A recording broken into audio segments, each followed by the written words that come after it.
I appreciate it's early, but how worthy a candidate is Mo Salah to win the Ballon d'Or? I should probably throw Virgil van Dijk into that, but the reason we speak about Mo is because his numbers are so high at the moment. So what do you think? Yeah, it's mostly about attackers, isn't it? Although the last winner was, I think, a midfielder. But yeah, it's a good thing that Mo is in the discussion because it means he does well and means we are doing well.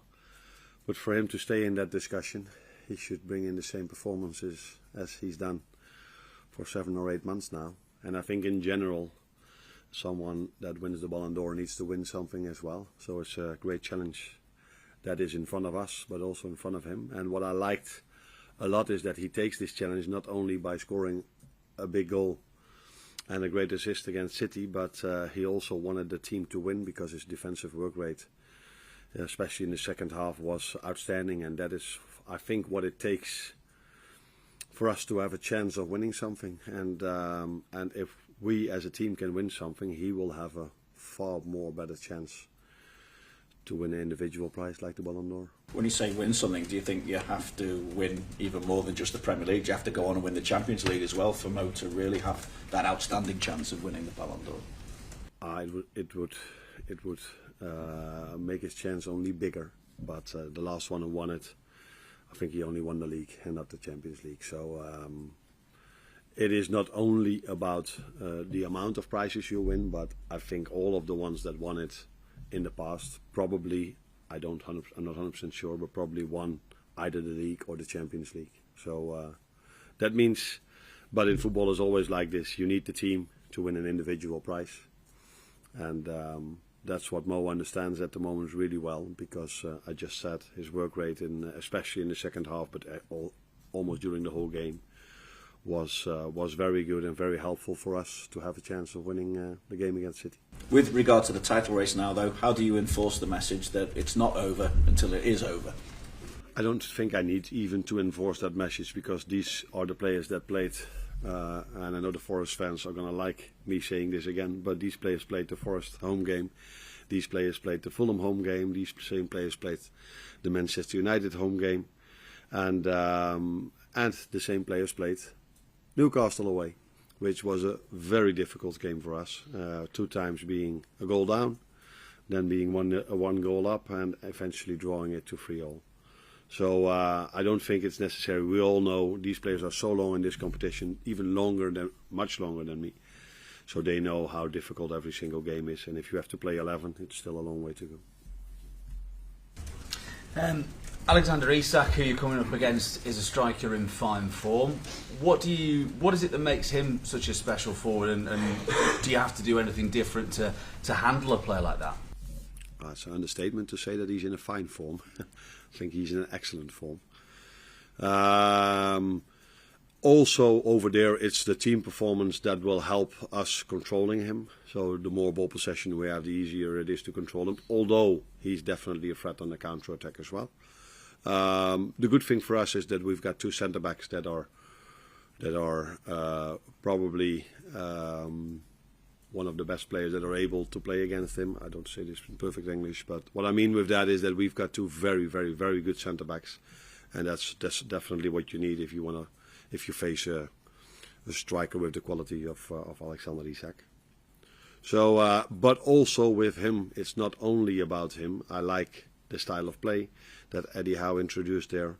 They're always a team that is has a very good game plan.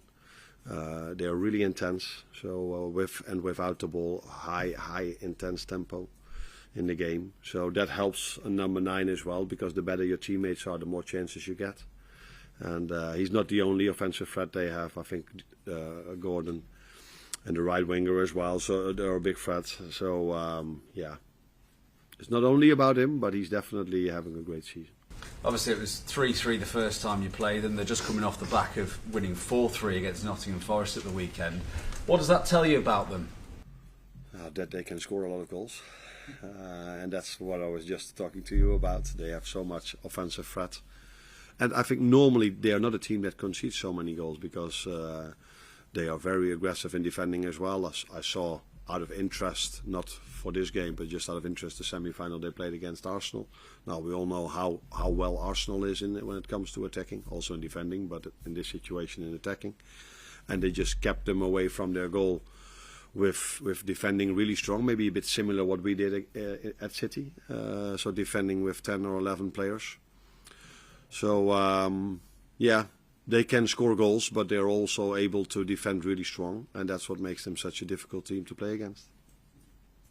Morning. The numbers that Mo is putting up in terms of goals and assists at the moment, breaking all sorts of records, is he now at sort of peak Ronaldo, Messi level? It's so difficult to compare players with each other, and it's not fair to anyone. I think Mo has his own career, and Mo has been outstanding. Messi and Ronaldo both didn't play the Premier League, but I don't want to bring them down because these two players are incredible, but that makes the comparison maybe even more difficult. So Mo has had some outstanding seasons here at Liverpool, and we hope he can continue this for a longer period of time. But to do that, he first has to extend his contract, of course. And you guys don't ask me about that anymore, so that's a positive thing. This is obviously the final Premier League game of that run of 5 in 15 days, before a few days at least off. What toll does that take, though? Do you have to think about freshening it up, or how difficult is that? I'm not so sure if it is difficult. Because these players are trained for this and they're used to this. So if they go to a World Cup or to the Euros, they have to play those amount of games in a short spell of time as well. So they're able to do so.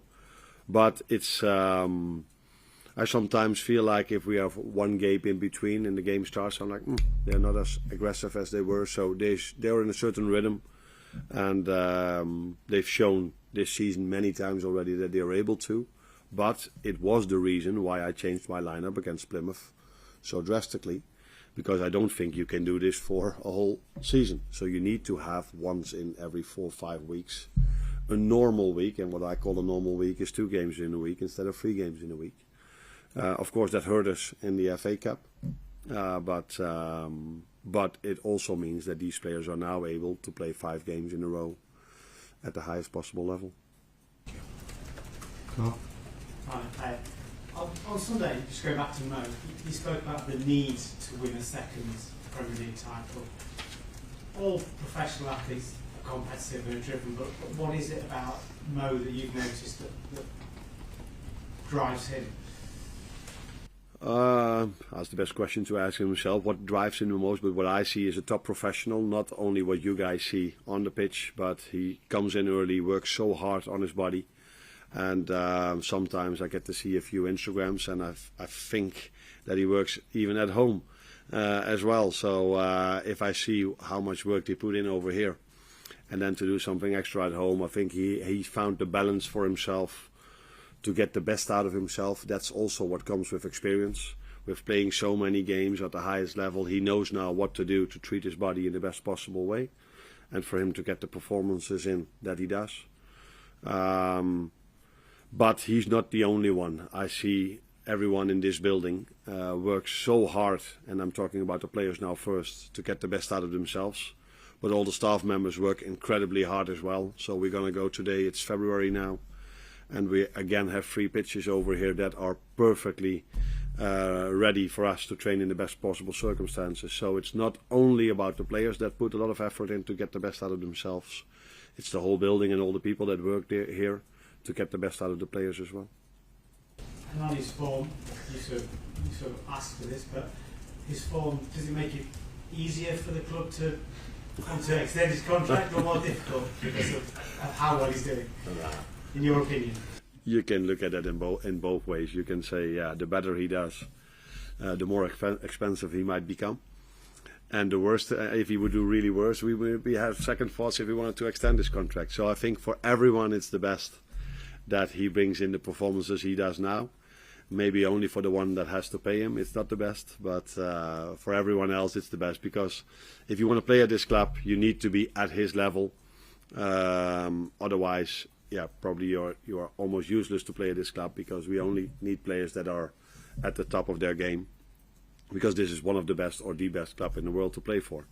So yeah, he needs to have these performances for him to play here, and hopefully to extend here. Any more for the week off? Is there any more on Conor Bradley, Arne, and Lex Mac Allister? Looked like he has a black eye. Is he going to be all right to feature? Yeah, I think he will. He will train with us today. Conor doesn't. He's out for a few weeks, so I cannot exactly tell how many, but it's clear that he went off with a muscle injury, and that's going to take a while before he's back.